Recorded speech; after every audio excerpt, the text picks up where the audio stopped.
সাকিবিয়ানরা মূর্খ, সাকিবিয়ানরা সিনেমা বুঝে না। আসসালামু আলাইকুম, সবাই কেমন আছেন? সিনেপ্রেমী ইউটিউব চ্যানেল থেকে আপনাদের সাথে আছি আমি মুন্না। কাজী মারুফ, আপনার লাস্ট মুভি দেখেছিলাম captain Maruf.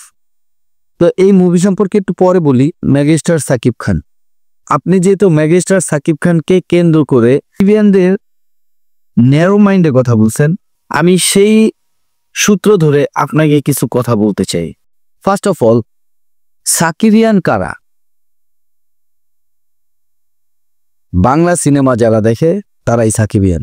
Believe it or not, believe it or not, Bangla cinema যারা দেখে তারা সাকিবিয়ান। ঠিক আছে, আপনি তাদেরকে যে গালমন্দ করছেন, আপনি বিলিভ করেন আমি নিজেও একজন সাকিবিয়ান, আর আপনার মুভিটা কিন্তু আমি দেখছি।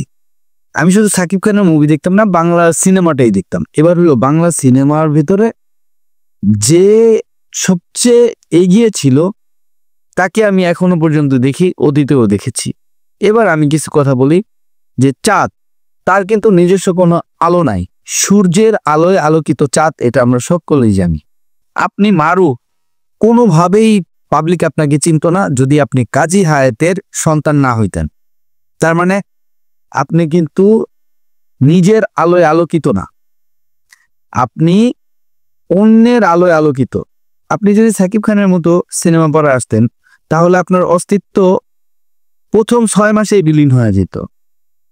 যদি আপনার অস্তিত্ব কাজী হায়াতের ছেলে হওয়ার কারণে আস্তে আস্তে আস্তে আস্তে বিলীন হয়েছে, এখনো অবধি আছে, বিলীন হন নাই। কারণ আপনি যে শিক্ষিত পারছেন, আপনি যে গ্রাজুয়েশন কমপ্লিট করা ছেলে, আপনার জেনারেশনের একটা ছেলে, আপনার ইন্ডাস্ট্রির একটা ছেলে, সে যখন মানে হাইফের তুঙ্গে বাহে, সে যখন ভালো পর্যায়ে উঠতেছে, আপনি তাকে নিয়ে জেলাস করতেছেন। ভাই, আপনি কামব্যাক করেন। ওই যে ছাপড়ি মার্কা সিনেমা দিয়ে আপনার কামব্যাক করার দরকার নাই, তাহলে আপনি আইসেন না। আপনি রোল নেন, আপনি ওয়েব সিরিজে যান, আপনি নাটকে যান, আপনি বিভিন্ন জায়গায় সুযোগ নেন, সুযোগ নিয়ে নিজেরে প্রুফ করেন আপনি যা আছেন। আমি আপনাকে কোনোভাবেই ছোট করতে চাই না। কজ হচ্ছে আপনি একজন গুণী ব্যক্তির সন্তান, ওনার আম্মাজান সিনেমা, তারপরে ওনার আরো কিছু সিনেমা আমি দেখছি, অনেক ভালো লাগছে, সেগুলো অস্বীকার করার কিছু নাই। আজকে যারা দাগি দেখবে, জঙ্গলি দেখবে, বাংলা সিনেমা যেটাই বের হবে, যেটাই দেখবে, আপনি শিওর থাকেন তাদের 90% কিন্তু সাকিবিয়ান। সাকিবিয়ান এমনি এমনি হয় নাই।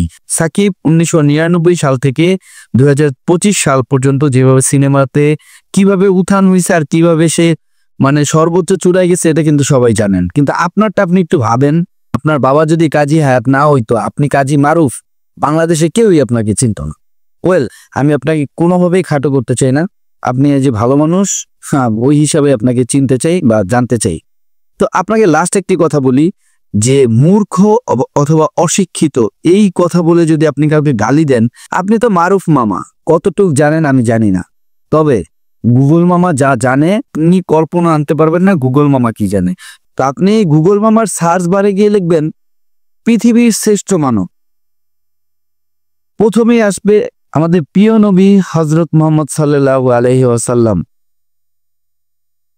আপনি যখন মূর্খ বা নিরক্ষর কথাটা কাউকে বললেন, অশিক্ষিত কথাটা কাউকে বললেন, এই গালিটা আপনি কাকে দিলেন জানেন? আল্লাহ তাআলা এই অশিক্ষিত বা নিরক্ষর শব্দটা অনেক অপছন্দ করে। আল্লাহ রাসূল কিন্তু কোনো পাঠশালায় গিয়ে শিক্ষা গ্রহণ করে নাই। তো এই কথাটা বলতাম না, এতটুকু কথা বললাম যেহেতু এটা রমজান মাস, সেই উপলক্ষে বললাম। আজকের ভিডিওটি এই পর্যন্ত, দেখা হচ্ছে পরবর্তী কোনো ভিডিওতে। ততক্ষণ পর্যন্ত ভালো থাকবেন, যতক্ষণ পর্যন্ত দেখা হচ্ছে। শেষ কথা, আমার চ্যানেলটি খুবই নতুন, দয়া করে সাবস্ক্রাইব করবেন, বেল আইকনটি প্রেস করে আমাকে আপনাদের পাশে থাকার সুযোগ করে দিবেন। ভালো থাকবেন, আল্লাহ হাফেজ।